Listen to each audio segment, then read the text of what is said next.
Hello friends, कैसे हो आप सब। आई होप आप सब अच्छे होंगे, आपकी प्रिपरेशन अच्छी चल रही होगी। हम कर रहे हैं इकोनॉमिक्स की एमसीक्यू सीरीज़, जिसमें हम माइक्रो इकोनॉमिक्स के क्वेश्चंस को डिस्कस करते हैं। तो आज की वीडियो में हम माइक्रो इकोनॉमिक्स के अप्रॉक्सीमेटली 30 क्वेश्चंस को डिस्कस करेंगे। तो चलिए स्टार्ट करते हैं अपने फर्स्ट क्वेश्चन से। हमारा फर्स्ट क्वेश्चन है, the income consumption curve is the locus of.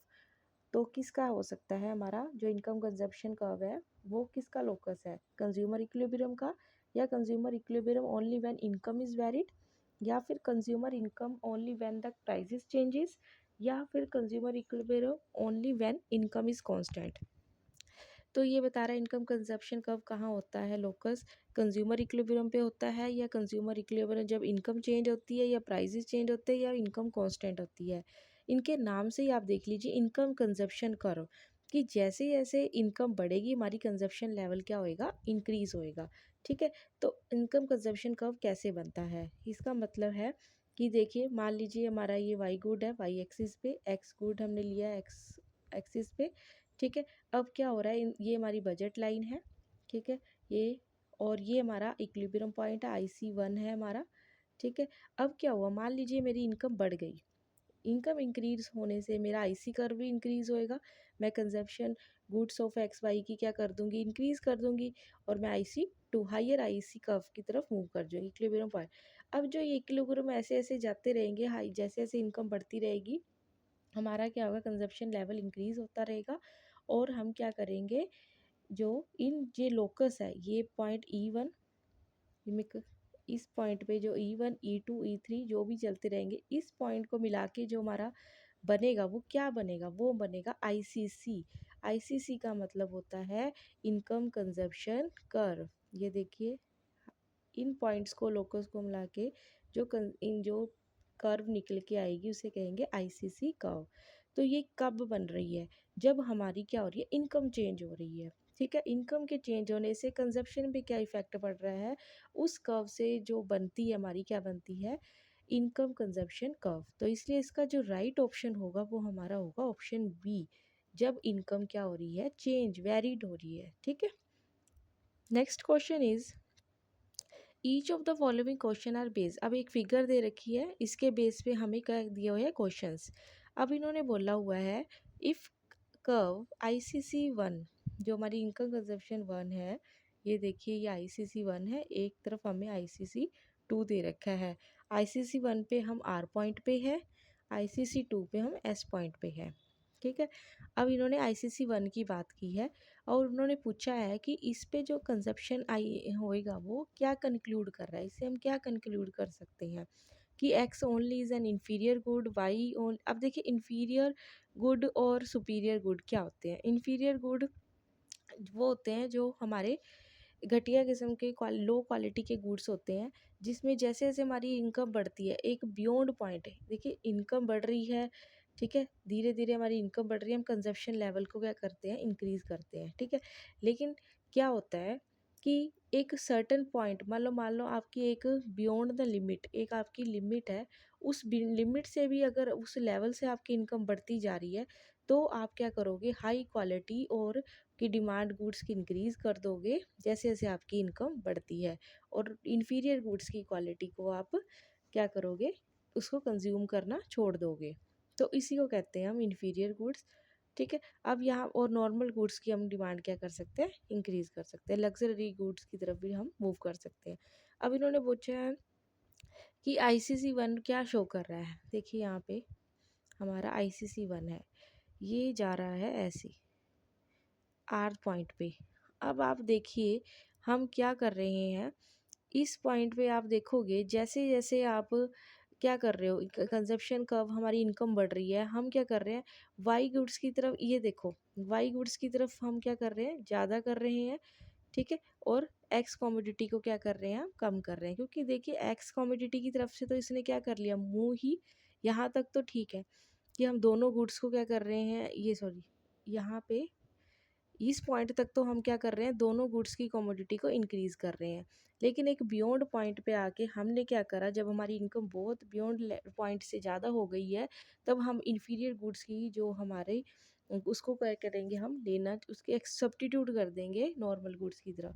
तो अब यहाँ पे जहाँ की तरफ ये झुक जाता है, जिसकी तरफ इसने मुंह मोड़ लिया, अब देखिए इसने यहाँ पे इससे एक्स कमोडिटी से मुंह मोड़ लिया और वाई को हम क्या कर रहे हैं, कंज्यूम ज़्यादा कर रहे हैं।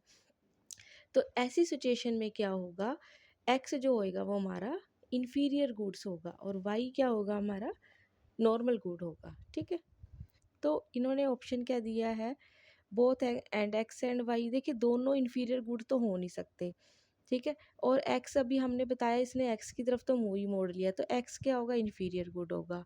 ठीक है, तो इसलिए इसका राइट ऑप्शन क्या हो जाएगा, x is the only inferior good. और वाई इन्फीरियर नहीं है क्योंकि वाई की तरफ तो वो कंजप्शन ज़्यादा कर रहा है, दोनों कभी भी नहीं हो सकते। और एक्स सुपीरियर, ये भी गलत हो जाएगा, तो राइट ऑप्शन हो जाएगा A. Next question is if ICC2 curve. अब देखिए इन्होंने ICC2 पे बताना है हमें, क्या कंक्लूजन दे रहा है, वाई गुड इन्फीरियर है या कोई भी नहीं है। देखो दोनों तो हो ही नहीं सकते, ठीक है, ना ही वो सुपीरियर, दोनों में से एक सुपीरियर होगा एक इन्फीरियर होगा। तो अब बताना कौन सा है कि कौन सा इन्फीरियर गुड है, एक्स है या वाई है। और जहाँ से उसने मुंह को मोड़ लिया वहाँ से हमारा क्या आ जाएगा, इन्फीरियर। अब देखिए एस पॉइंट पे, यहाँ पे हमारा ये ऐसे है, ठीक है, ऐसे जा रहा है ICC2। यहाँ पे इस पॉइंट तक तो ठीक है, यहाँ तक तो हमने देखा, इससे नीचे वाले पॉइंट पे दोनों की डिमांड इंक्रीज़ हो रही है, जैसे जैसे कंजप्शन हमारी इनकम इंक्रीज़ हो रही है। लेकिन इस पॉइंट के बाद क्या हो रहा है, आप देखोगे कि हम क्या कर रहे हैं, वाई कमोडिटी, ये देखो वाई कमोडिटी है, उसको तो हमने कांस्टेंट रखा हुआ है, और यहाँ हम एक्स कमोडिटी को क्या कर रहे हैं, इंक्रीज़ कर रहे हैं। यानी कि ICC2 पे हमारा एक्स जो होएगा वो सुपीरियर होगा, और जिसकी तरफ उसने मुंह मोड़ लिया, जिसको वो उसने नहीं लेना, उसकी तरफ वो हो जाएगा इन्फीरियर गुड। तो वाई गुड क्या हो जाएगा, हमारा इन्फीरियर गुड। तो ऑप्शन इसमें से देखिए वाई गुड जहाँ पे इन्फीरियर हो वो कौन सा होगा, ये देखिए Y good inferior, option A is the right answer. ठीक है, बस आपने ये देखना है इस कर्व की स्लोप को, कि इस कर्व किस डायरेक्शन में जा रहा है। जहाँ से इसने इसको मुंह मोड़ लिया यानी कि वो इन्फीरियर हो गया, और जिसकी कंजप्शन ये इंक्रीज कर रहा है और एक गुड्स को सब्स्टिट्यूट कर रहा है दूसरे से, तो वो सुपीरियर हो गया। ठीक है, तो ये हमारा इससे निकल जाएगा। Next question is the fact that each want is satiable gives rise to the law of substitution, the law of diminishing marginal utility, और the indifference curve analysis, the revealed preference. हमने देखो जब हमने सैचुरेशन पॉइंट पढ़ा था, जहाँ पे हमने पढ़ा था जैसे जैसे हम क्या करते हैं, एक गुड्स की कंज्यूम करते हैं, ठीक है, उसके बाद क्या होता है, एक सैचुरेशन पॉइंट आता है, और उस सैचुरेशन पॉइंट के बाद अगर हम फिर से उस चीज़ को कंज्यूम करते हैं तो वो हमें नेगेटिव रिजल्ट देता है। तो ये हमने पढ़ा था law of diminishing marginal utility में, कि जैसे जैसे हम कमोडिटीज़ की डिमांड करते रहेंगे तो उससे मिलने वाली जो मार्जिनल यूटिलिटी होती है वो डिक्लाइन होने लग जाती है। मार्जिनल यूटिलिटी कौन सी होती है, जो कि हर नेक्स्ट यूनिट को कंज्यूम करने से चेंज, जो उनमें चेंजेस आता है वो मिलता है। ठीक है, तो ये होता है हमारा law of marginal utility. Next question is the substitution effect works to encourage. अब सब्स्टिट्यूशन इफेक्ट जो वर्क करता है वो क्या बताता है, consumer to purchase more of product when the price of that good has fallen, because substitution effect यही होता है ना। जैसे मान लीजिए एक, ये मान लीजिए ए बी गुड है, यहाँ पे ए गुड है। अब क्या करा मैंने, ठीक है, ये अगर मान लीजिए इनकम मेरी इंक्रीज़ होती है, मान लीजिए प्राइस ऑफ ए फॉल हो गया, तो मैं क्या करूँगी, इसका प्राइस हो गया तो as a law of demand मैं क्या करूँगी, इसकी डिमांड को इंक्रीज़ करूँगी। डिमांड इंक्रीज़ करूँगी तो मेरा जो जो IC कर्व है वो इसकी तरफ मूव कर जाएगा। तो मैंने क्या कर दिया, वाई गुड बी गुड को सब्स्टिट्यूट कर दिया ए से, तो इसी को कहते हैं सब्स्टिट्यूशन इफेक्ट। अब ये बोल रहा है कि प्राइस के चेंज होने से क्या हो रहा है हमारा, कि हम सब्स्टिट्यूट कर रहे हैं, ऐसा क्यों करते हैं। द कंज्यूमर्स की रियल इनकम हैज़ इंक्रीज हो जाती है, कंज्यूमर से रियल इनकम डिक्रीज होती है, या फिर the product is now relatively less come expensive than before हो जाता है द अदर प्रोडक्ट्स। एक मान लीजिए यहाँ पे क्या होता है, यहाँ पे वाई कमोडिटी है, यहाँ पे एक्स कमोडिटी है, प्राइस ऑफ एक्स फॉल होने से हमने इसकी क्या कर दी, इन हमारी जो होएगी अब वो सस्ता मिल रहा है, पहले दोनों ही एक कांस्टेंट रेट पे थे, मान लीजिए एक चीज़ सस्ती होगी, ठीक है, तो क्या होगा, अब जो ये चीज़ इसकी तरफ हमने डिमांड कर दी, वो डिपेंड करता है, अगर हम इसकी डिमांड भी इंक्रीज़ कर सकते हैं, दोनों की भी डिमांड इंक्रीज़ कर सकते हैं, ठीक है, लेकिन ये डिमांड हमारी इंक्रीज़ तो होती है ना, और वो इंक्रीज़ क्यों हो रही है, क्योंकि अब हमारे पास जो इससे प्राइस इसके फॉल होने से जो पैसे हमारे पास बच रहे हैं, उसको क्या कहते हैं, उसको कहते हैं हम रियल इनकम। तो इसीलिए इसका जो राइट ऑप्शन हो जाए, कंज्यूमर की रियल इनकम बढ़ जाती है। अब उसके पास जहाँ पे वो 10 रुपये में 2 चीज़ें ले रहा था, अब उसके पास अगर वो एक चीज़ का प्राइस मान लीजिए कम हो रहा है, और उसके पास जो रियल इनकम बन जाएगी वो 12 रुपीज़ हो जाएगी। एक्चुअल में तो है तो 10 रुपये ही थे उसके पास, ठीक है। अब क्या हो रहा है, 10 रुपये में मान लीजिए एक्स गुड था उसका 5 रुपये का, वाई गुड था उसका मान लीजिए 5 का ही होगा, क्योंकि 10-10 का, और मान लीजिए वाई एक्स जो हमारा है उसकी कमोडिटी का प्राइस फॉल हो गया, जहाँ पे मैं 5 रुपये में 5 चीज़ें ले रही थी, अब मैं 5 रुपये में अब मान लीजिए इसका प्राइस कम हो गया, 4 रुपीज़ 1 रुपीज़ कम हो गया, अब मेरे पास 1 रुपया बच गया, तो ये 1 रुपया यहाँ से भी मान लीजिए बच गया, तो मैं क्या कर रही हूँ, यहाँ पे मेरे पास जो वैल्यू है वो बढ़ गई, अब मैं 1 रुपये से एक और चीज़ ले सकती हूँ, है ना, मैं या तो इसको बढ़ाऊंगी या इसको बढ़ाऊंगी, तो इससे क्या हो रहा है, हमारा जो रियल इनकम है वो इंक्रीज़ हो जाती है। जब रियल इनकम इंक्रीज़ हो जाए, वो हमारी किस पे इफ़ेक्ट डालती है, सब्स्टिट्यूशन इफ़ेक्ट पे, ठीक है। Next question is an example of a commodity having highest consumer surplus is, commodities highest consumer surplus किस में होगा, सोल्ट में होगा, मशीनरी में होगा, कॉस्टली टेक्सटाइल में होगा, पेन में होगा। देखिए हाईएस्ट कंज्यूमर सरप्लस वहाँ होगा जहाँ पे नॉमिनल प्राइस रखा जाता है, जहाँ पे देखिए सोल्ट एक ऐसी चीज़ है, ठीक है, इसका राइट ऑप्शन वैसे सोल्ट होगा। और सोल्ट क्यों होगा, क्योंकि सोल्ट पे हम ज़्यादा से ज़्यादा प्राइस या फिर प्राइस डिस्क्रिमिनेट नहीं कर सकते, प्राइस रिच पीपल के लिए भी वही रहेगा, पुअर पीपल के भी वही रहेगा, ठीक है। और उसमें जो कंज्यूमर सरप्लस है वो नॉमिनली ही हम अर्न कर सकते हैं, क्योंकि सोल्ट पे सभी का एक राइट है, ठीक है, राइट टू ईट है, जैसे कि गांधी जी ने भी इस पे, जो कि आपने हिस्ट्री में पढ़ा होगा, ठीक है, नमक आंदोलन शुरू किया था, तो ये उस पर टैक्स नहीं लगा सकते थे ना, तो उस पर टैक्स लगता था। तो यही रीज़न है कि सबसे ज़्यादा इन कमोडिटीज़ पे हम क्या कह सकते हैं, कंज्यूमर सरप्लस कंज्यूमर के लिए हक में होगा। Next question is the revealed preference theory was propounded by, किसने की थी, ऑप्शन बी पॉल सैमुअल्सन ने।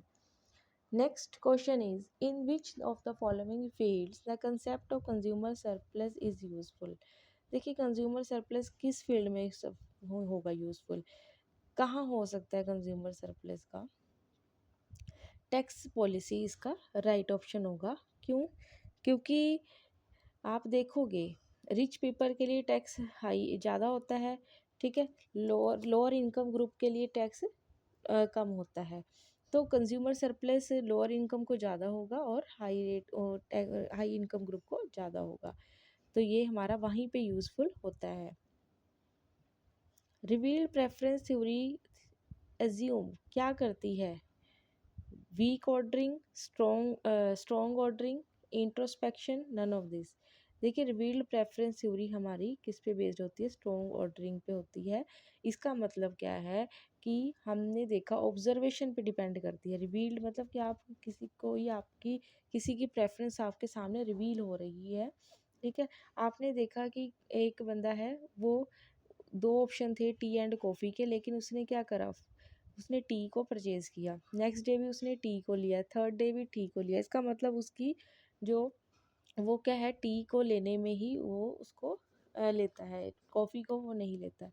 तो इसका मतलब वहाँ पे उसकी जो ऑर्डर होएगा वो प्रेफर किसको कर रहा है, टी को कर रहा है।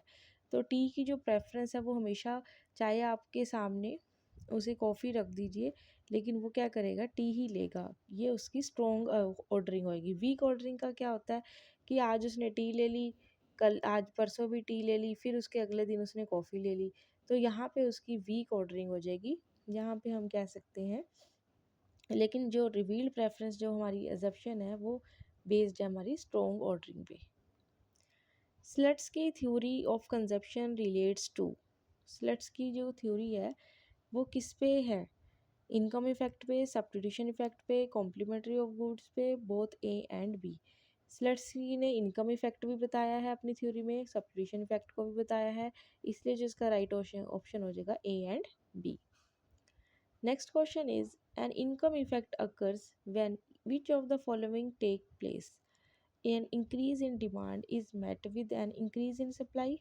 अब इन्होंने बोला इनकम इफेक्ट कब अकर होगा, जब इंक्रीज होगा इंक्रीज इन डिमांड और इंक्रीज इन सप्लाई, या फिर price and demand both rise, या फिर a source of supplies limited artificially, या फिर सिंगल प्राइस राइजेज और falls related to other prizes.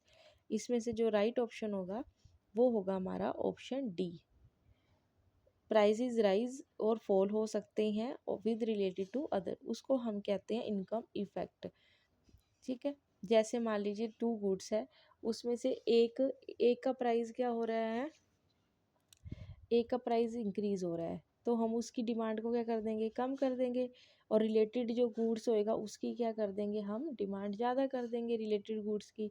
ठीक है, पी जब उस और उससे क्या होगा, जो हमारी जो इनकम निकल के आती है, इनकम इफेक्ट जो मैंने अभी आपको बताया ना ऊपर, रियल इनकम इफेक्ट, उसी को कहते हैं। ये तभी होता है जब प्राइसेस में चेंजेस होते हैं विद अदर रिलेटेड गुड्स के साथ, इसलिए इसका राइट ऑप्शन हो जाएगा D. If no special assumption is made, Hicks compensating variation will be dash Marshall consumer surplus.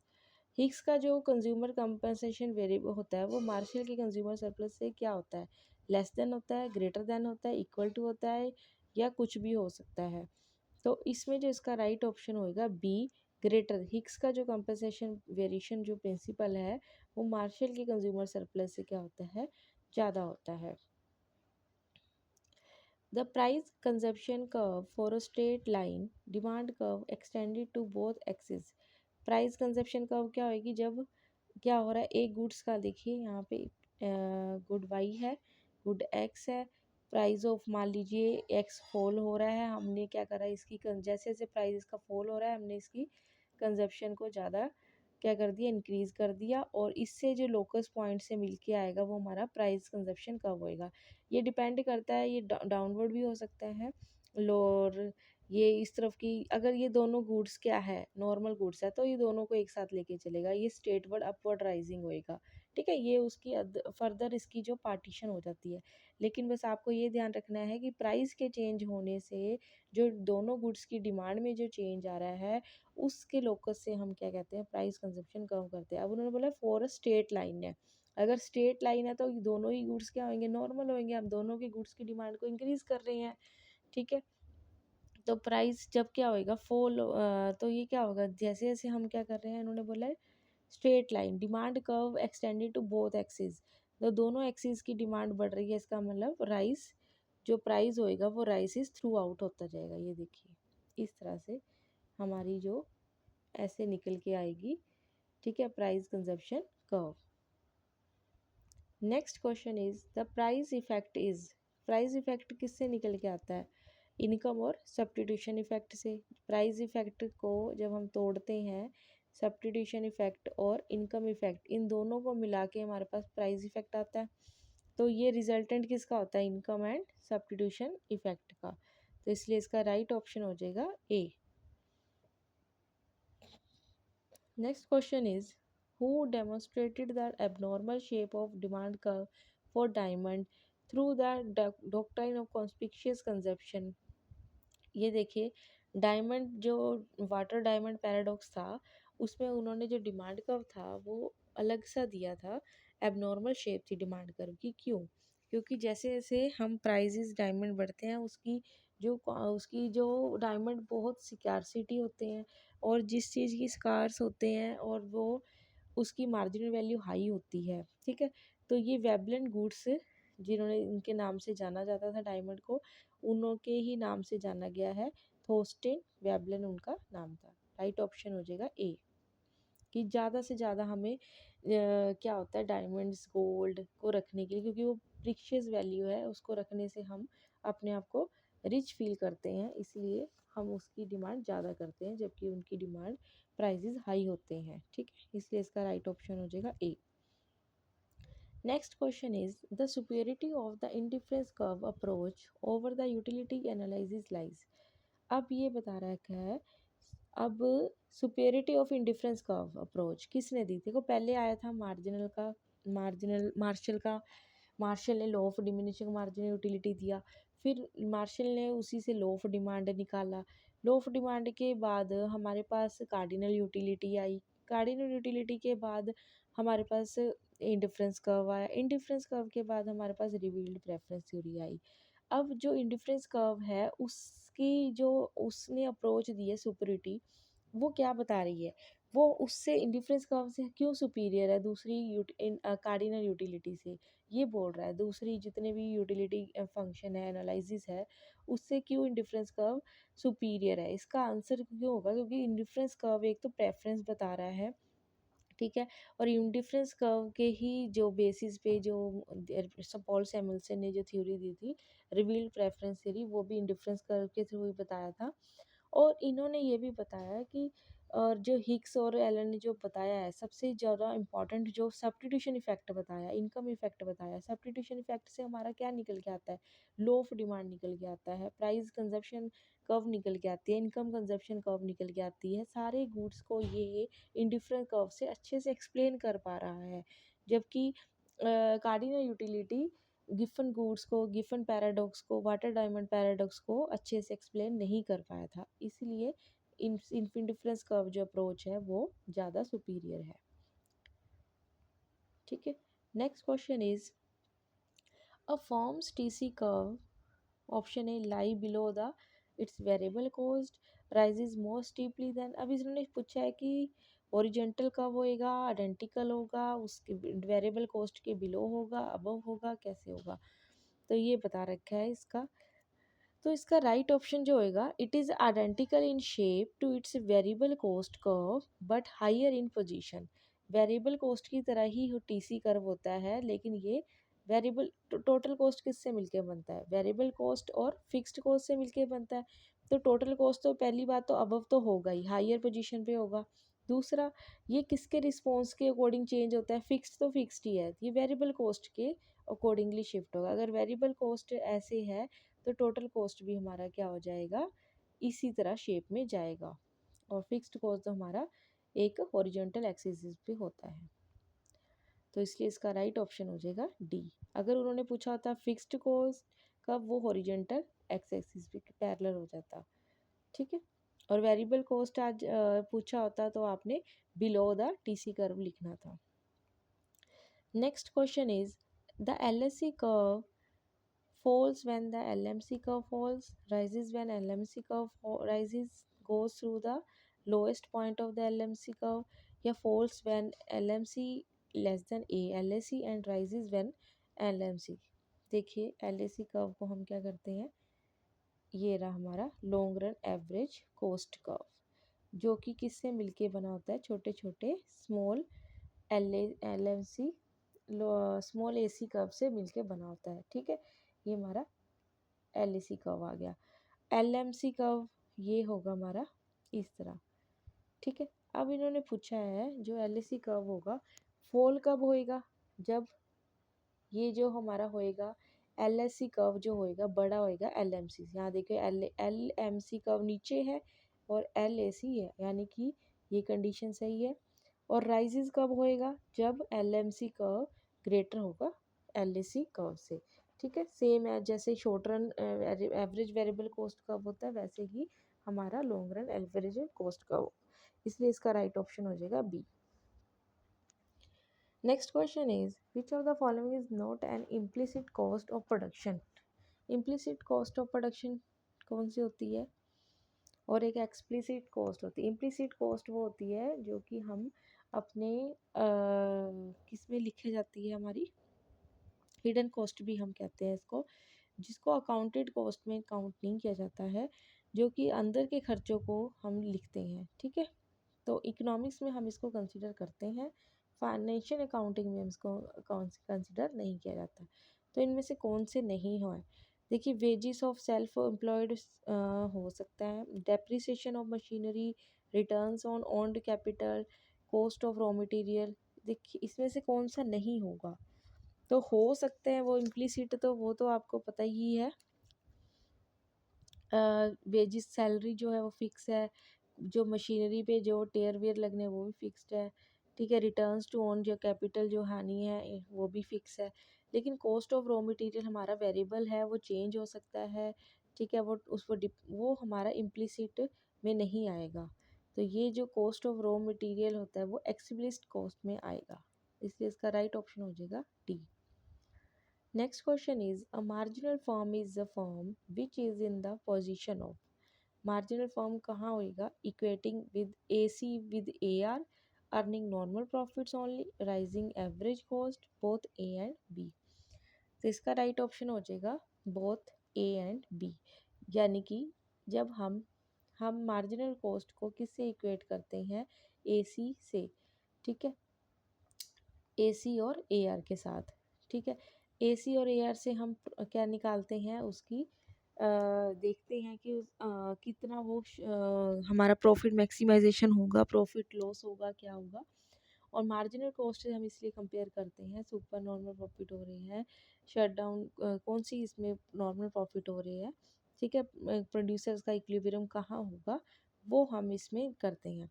दूसरा अर्निंग नॉर्मल प्रॉफिट्स ओनली, ये दोनों ही कंडीशन हमारी क्या हो जाएगी? सही हो जाएगी, इसलिए इसका राइट ऑप्शन हो जाएगा D. Next question is if A R equal to M R equal to M C equal to A C, ये कंडीशन किसकी है? ठीक है, ये कंडीशन हमारी किसकी है? लॉन्ग रन इक्विलिब्रियम की। अगर अब देखिए लॉन्ग रन और शॉर्ट रन इक्विलिब्रियम में क्या डिफरेंस है। अंडर परफेक्ट कंपटीशन की बात की जा रही है, ठीक है। तो इसमें देखिए लॉन्ग रन में क्या होता है आपका? एम आर इक्वल टू, देखिए यहाँ पे हम शॉर्ट रन बनाते हैं, यहाँ पे A R equal to price equal to M R equal to M C, ये हमारा शॉर्ट रन होता है। लॉन्ग रन में क्या होता है? ए आर इक्वल टू ए सी भी हो जाता है। अगर यहाँ पे मान लीजिए यहाँ पे ए सी नहीं है, ठीक है, शॉर्ट रन में आपको कहीं भी ए सी नहीं दिखेगा, लेकिन लॉन्ग रन में आपको ए सी दिखेगा। और जहाँ पे ए सी दिख जाए वहाँ पे हमारा लॉन्ग रन इक्विलिब्रियम पॉइंट होगा। ए आर इक्वल टू ए सी, तो वहाँ पे हमारा क्या आ जाएगा? Long run equilibrium. The main next question is the main reason for the rises of cost when the output increases beyond a limit is labor in become costlier, capital become costlier, inexpensibility of management beyond a point। ये पता क्या बता रहा है? Main reason rising cost, increasing cost function बता रहा है, ठीक है। इंक्रीजिंग कॉस्ट फंक्शन कब होता है? बियॉन्ड अ सर्टेन, जैसे जैसे आउटपुट बढ़ता रहता है, ठीक है। हमने ये जब एल कर्व पढ़ते हैं, जैसे जैसे आउटपुट बढ़ता है हमारी कॉस्ट कम होती है, लेकिन एक सर्टेन पॉइंट पे क्या होता है कि जैसे जैसे आप आउटपुट को बढ़ाएंगे आपकी कॉस्ट क्या होगी? बढ़ने लग जाएगी। ऐसा इसलिए होता है miss management of the firm में होता है, ठीक है। तो वो यहाँ पे जो इसका आ जाएगा inexpansibility of management beyond a point और लिमिट, ये इसका, या मिस कोऑर्डिनेशन हो सकता है, मिस मैनेजमेंट हो सकता है, ठीक है। बहुत सारे इसमें से रीज़न हो सकते हैं जिसकी वजह से इंक्रीजिंग कॉस्ट आ जाती है। इसका राइट ऑप्शन हो जाएगा C. Next question is minimum marginal cost curve at the output where total cost curve is maximum, marginal cost of the variable factor is maximum, the factor are combined in their best possible proportions, the average product of the variable factors that is add as maximum। तो इनमें से कौन सा option होगा? देखिए minimum हमने क्या करना है? एवरेज कॉस्ट कर्व, ये देखिए हमने एम सी कर्व का मिनिमम पॉइंट बताना है, ठीक है। ये हमारे पास है ए सी कर्व यू शेप में, एम सी कर्व ये रहा जो ए सी कर्व को अबव से कट कर रहे हैं। इसका मिनिमम पॉइंट कहाँ होएगा? ये देखिए इसका मिनिमम पॉइंट इस पॉइंट पे होएगा, है ना। अब इसके मिनिमम पॉइंट पे आप देखोगे ए सी कर्व फॉलिंग हो रहा है ना। तो आप देखिए यहाँ पे कौन सा होएगा? टोटल प्रोडक्ट के साथ बताना है, तो टोटल प्रोडक्ट जो होएगा वो हमारा किस होएगा? Marginal product of the variable factor is maximum होगा, या फिर combined in their best option होगा। तो इसका जो राइट ऑप्शन हो जाएगा हमारा ऑप्शन बी। मार्जिनल हमारा क्या होएगा? एक मिनट, हमारा यहाँ पे मार्जिनल जो कर्व होएगा product of the variable factor is maximum, ठीक है। Variable factor of the marginal product जो होएगा वो सबसे ज़्यादा मैक्सिमम कर्व पे होएगा, तभी हमारा मिनिमम वेरिएबल कॉस्ट कर्व आएगा निकल के। Next question is the normal long run average cost curve is based upon. जो लॉन्ग रन एवरेज कॉस्ट होता है यू शेप में वो किस पे बेस्ड होता है, वो हमारे छोटे छोटे SAC जो average cost short run average variable cost से मिलके बना होता है। ठीक है, आप देखिए इसमें से ऑप्शन कौन से हैं। Normal average cost curve based on upon option A principle of diminishing returns only, और economics and economics of scale, principle of constant returns to scale only, या फिर देखिए long run average curve U shape में होता है, इस side ये इसका मिनिमम पॉइंट होता है। मिनिमम पॉइंट से जो पहले लेफ्ट साइड में देखोगे हमारे पास क्या हो रहा होता है, डिक्रीजिंग कॉस्ट होती है, इंक्रीजिंग रिटर्न्स होते हैं। यहाँ पे इकोनॉमिक्स ऑफ स्केल्स होता है, यहाँ डिस इकोनॉमिक्स ऑफ स्केल्स होता है। ठीक है, तो ये किस पे डिपेंड करेगा, हमारा economics and dis economics of scales पे। इसका राइट ऑप्शन हो जाएगा B. Next question is at the point where a straight line from the origin is tangent to the TC curve, AC is minimum, is constant, is maximum, क्या होएगा। जहाँ पे हमारा TC curve होएगा, total cost ये जो होती है हमारी, ठीक है, और AC कर्व क्या होएगा, वहाँ पे मिनिमम होगा या फिर हमारा क्या होगा, मैक्सिमम होगा, कांस्टेंट होगा। इसका जो राइट ऑप्शन हो जाएगा AC जहाँ पे मिनिमम होगा वहाँ पे TC हमारा क्या करेगा, टेंजेंट करेगा। Next question is which of the following is not a U shaped curve. इनमें से यू शेप्ड कर्व कौन सा नहीं। मार्जिनल कॉस्ट भी एक तरह यू शेप्ड है, AC कॉस्ट भी यू शेप होता है, ठीक है, और एवरेज वेरिएबल कॉस्ट भी हमारा यू शेप में होता है। तो इनमें से जो हमारा यू शेप में नहीं होता वो होगा option C right answer, fixed cost curve. Fixed cost curve हमेशा डाउनवर्ड स्लोपिंग होता है। ये देखिए यहाँ इस तरह का ये फिक्स्ड कॉस्ट कर्व होता है, इसकी शेप यू शेप में नहीं होती, डाउनवर्ड स्लोपिंग होती है, इसलिए इसका right option C. Next question is the short run average cost curve U shape because. देखिए जितने भी यू शेप का अगर आपसे कुछ भी क्वेश्चन आ जाए कि वाई यू शेप्ड कर्व, इसका एक ही आंसर होगा, due to law of the variable proportion. Right option is D, sorry A. Next question is the LAC curve is tangent to the SAC। Long run जो हमारा curve होता है वो tangent कर रहा होता है SAC कर्व, कहाँ पे कर रहा होता है, at the lowest point of LAC, at the highest point of SAC, या फिर at the lowest point of the SAC, या मिडल। अब देखिए जब हमारा लॉन्ग रन एवरेज कॉस्ट बनता है ना LAC, वो किससे मिलके बना होता है, ये देखिए शॉर्ट रन SAC से। और ये किस पे टेंजेंट, ये जो टेंजेंसी हो रही है वो शॉर्ट रन एवरेज कॉस्ट के कर्व के टेंजेंट, इनके टेंजेंट से मिलके ही हमारा क्या बना होता है, हमारा लॉन्ग रन एवरेज कॉस्ट बनाता है। तो इसलिए जो इसका राइट ऑप्शन हो जाएगा at the lowest point of the SAC curve. जितने भी छोटे छोटे SAC बने होते हैं उसके लोएस्ट पॉइंट से मिलके हमारा क्या बनता है, LAC curve. Right option is सी।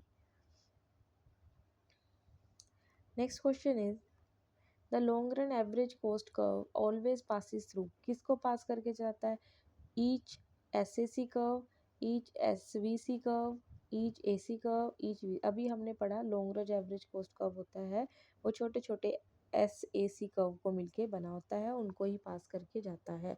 तो each SAC curve is the right answer. Next question is the normal profits are considered as explicit cost, implicit cost, social cost, private cost। जो हमारे normal profits होते हैं वो किससे consider किए जाते हैं, एक्सप्लिसिट कॉस्ट होएगा, इम्प्लिसिट कॉस्ट होएगा, सोशल होएगा, या प्राइवेट होगा। तो इसलिए इसका जो राइट ऑप्शन होगा बी, इम्प्लिसिट कॉस्ट में। जो सुपर नॉर्मल प्रॉफिट लॉसेस ये सारे किस पे कंसिडर किए जाते हैं, हमारे इम्प्लिसिट कॉस्ट में। ठीक है, ये थे हमारे आज के क्वेश्चंस, और नेक्स्ट वीडियो में हम नेक्स्ट 30 क्वेश्चंस को डिस्कस करेंगे। आई होप आपको वीडियो अच्छी लगी, अगर अच्छी लगे तो सब्सक्राइब कीजिए, शेयर कीजिए, लाइक कीजिए। Thank you.